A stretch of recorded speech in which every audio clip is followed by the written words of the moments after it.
competition like Cori Bush from Missouri, who's a newly minted member of the squad, when you have No Justice, No Peace Maxine Water, when you have this guy Adriano Espala from New York saying that Trump summoned and dispatched mobs to assassinate Pence, Pelosi, and members of Congress. That's what he said.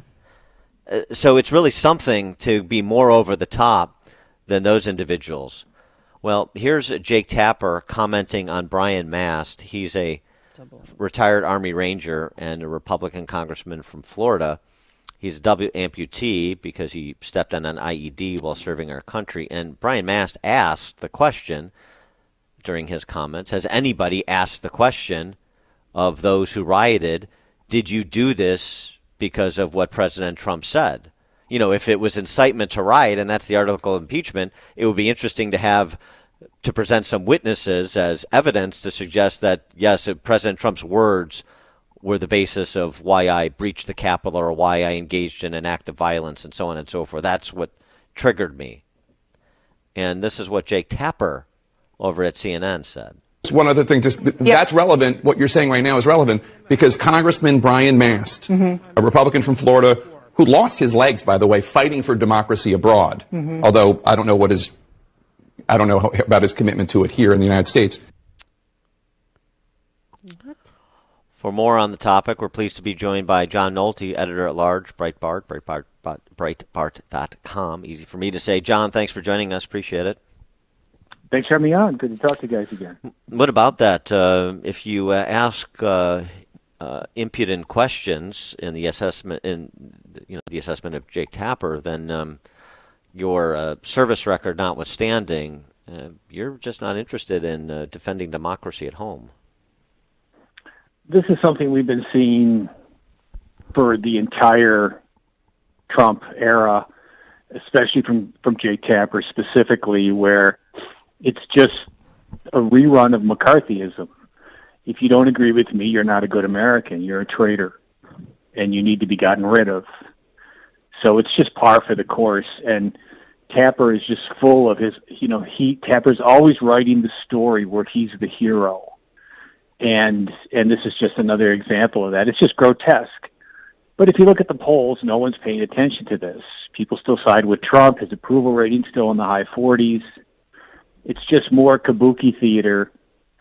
And in this case, it's kabuki theater that has turned impeachment into a partisan weapon as opposed to something extremely important. Because in the case of Trump, he's twice been impeached. He's twice been impeached when the readout of what he said, the transcript of what he said, is hidden because the transcript of what he said exonerates him. And he's twice been impeached for things the Democrats have done. The first thing he was impeached for was foreign interference in an election, which is something the Democrats are guilty of. The second thing he was impeached for was promoting violence, and that's something the Democrats have been guilty of going back the last 4 years, especially the last year, as they called for riots and these violent protests all around the country. Yeah, and one BLMer even said, I want to burn down the White House, and that person's Twitter and Facebook didn't get taken down. Some people on our side do a terrible thing, which is obviously the attack on the Capitol was a terrible thing. And what happens? We get shot, we get killed, we get hunted, we get arrested, we get blacklisted, we get doxxed. BLM does this, Black Lives Matter does this for years.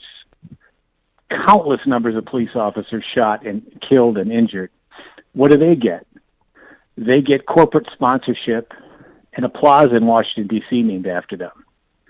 And it just goes to show you that the dominant culture in this country, Hollywood, big tech, the Democrat Party, the media, they're determined to turn us into second-class citizens. What do you think the play for Kevin McCarthy and Mitch McConnell is? McCarthy, in his remarks during the debate yesterday, saying that Trump has to, accept his responsibility for what happened on January 6th, and he is responsible. And Mitch McConnell playing coy about whether or not he would vote to convict if the Senate convenes a trial, if the Senate can't even convene a trial, which is sort of an open constitutional question. It seems to me, get your reaction, that this is all an effort to sort of cordon off Trump and basically tell him you have to sort of operate within our parameters post-presidency, and what they potentially have to hold over him is the prospect of a Senate trial. We'll make this go away. We'll stop scapegoating you, but you have to be quiet, or you have to sort of communicate in a way that we believe is constructive to our electoral interests in 2022 and beyond. Yeah, that's the impression I get as well, and I don't think Trump is responsible for this. He has every legal right and every moral right to contest the election. I don't know if the election was rigged to the point that it cost him the election, but I know that there was a ton of hinky stuff going on, and that it deserves to be investigated, and now it won't be, and that's part of the reason the media and the Democrats are overblowing this the way they are, is to stop the investigations. And he told that crowd specifically to be peaceful and respectful, and faster than any Democrat or media person in history, he came out and told them to stop. So he's not at all responsible for this, but yes, I think they're going to blackmail him. But knowing Trump, I don't think he's going to stand for it. Do you think he should attend the inauguration? I doubt it. He already said he wasn't. So I don't do you think he should? Do you think he should? Oh, do I think he should? Yes, I do think he should. Yes, I definitely think he should. I think at this point it's over. And we all know Nixon got robbed when John Kennedy stole the election in 1960. That's pretty well been proven now. And Nixon put himself above the country. And listen, I wrote Trump off back in April, and I think I talked to you guys about this at the time. Yeah. When he was giving those terrible press conferences during the coronavirus. I just cut him off at that point. Just done with the guy. So when I defend him, I'm not defending him because, I still believe in him. But I do think it's wrong for him not to attend the inauguration. There does come a point where you need to where it's over, and you just need to be bigger than your own frustration. And he has every right to be frustrated over the election. But I do wish he'd attend. Well, and maybe a reason for him to attend, you have to sort of appeal to Trump at his level. Say, Mr. President, if you attend, you're going to drive them crazy with your presence. Right. So just attend and be gracious. That'll drive them more nuts than you not attending. Yeah, and I've been saying that for years, that the best way that Trump could have driven his enemies crazy was to act like a normal president, was to be gracious and polite, and still push the policies through that he wanted to push through. And if he had just done that, if he had just grown into the job, the world would look very different today. Yeah, and I mean, can you imagine Michelle Obama and Hillary Clinton if he showed up for the inauguration? They'd be crawling out of their skin the entire time. Yeah, and that was always the key to his success. Behave correctly, but do the things you want to do as president. And he just could never do that. I was having this discussion with Heather McDonald yesterday, and I wonder if some of what the Never Trumpers had to say, and conservatives have always believed, is correct, not to the extent and not to the way that they engaged some of them, but that character is destiny. And ultimately, here at the end, Trump's character flaws, in addition to some of the characters that he surrounded himself with, got the best of him. Yeah, I don't think there's any question about that. Trump could be Trump as long as everything was going well, but once the virus hit, it just amazed me that he couldn't grow into the job. And that he could have been remembered, especially with this Operation Warp Speed, he could have been remembered as just a hero of the coronavirus. And he just stepped all over himself. And of course, the media tried to trip him up, but I saw them do the same thing to George W. Bush. And he still managed to win re-election. And he managed a re-election when Iraq was going to hell. And that's because Bush remained steady. And he remained presidential. And that's all Trump had to do, but he just couldn't do it. And it's one thing to be, the Twitter guy, poop talking on Twitter when unemployment's at record low, and the economy's booming, and the stock market's booming. But it's another thing when people are dying, when they're filling refrigerators full of corpses in New York. He just couldn't do it, and that's why I wrote him off in April. I knew it was over then. Yeah, it wasn't his response to COVID. It was his attitude toward COVID that I think cost him. Yeah, it was his everything. Almost everything he did, policy-wise, was not only the right thing to do when it came to the virus. In some cases, it was brilliant, like Operation Warp Speed. But it was his personality, his pettiness. He couldn't let go of grudges. He let the media bait him. Those unending press conferences. It was just the worst.